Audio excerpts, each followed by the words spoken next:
அஸ்ஸலாமு அலைக்கும். Welcome to ஜெயரா views. இன்றைக்கி நம்ம பார்க்க போகிறது வாழைப்பூ வடை.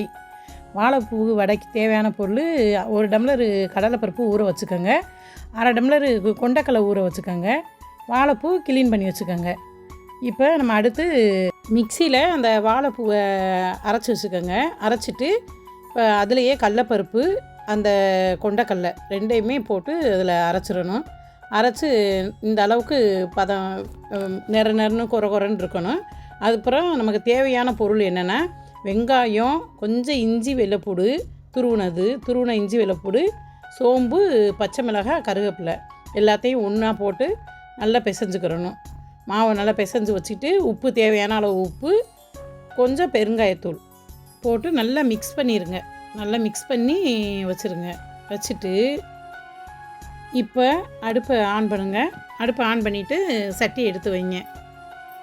சட்டி நல்லா காய வச்சுருங்க. காய வச்சுட்டு எண்ணெய் ஊற்றிடுங்க. தேவையான அளவு எண்ணெய் ஊற்றிக்கோங்க. எண்ணெய் காய்ஞ்சதும் வடையை தட்டி போட்டுருங்க. ஆமாம், வடை நல்லா பொன்னிறமாக வேகிற வரைக்கும் நல்லா வேக விடுங்க. பொன்னிறமாக வெந்த பிறகு எடுங்க. செம்மையான டேஸ்டான ஆரோக்கியமான வாழைப்பூ வடை ரெடி.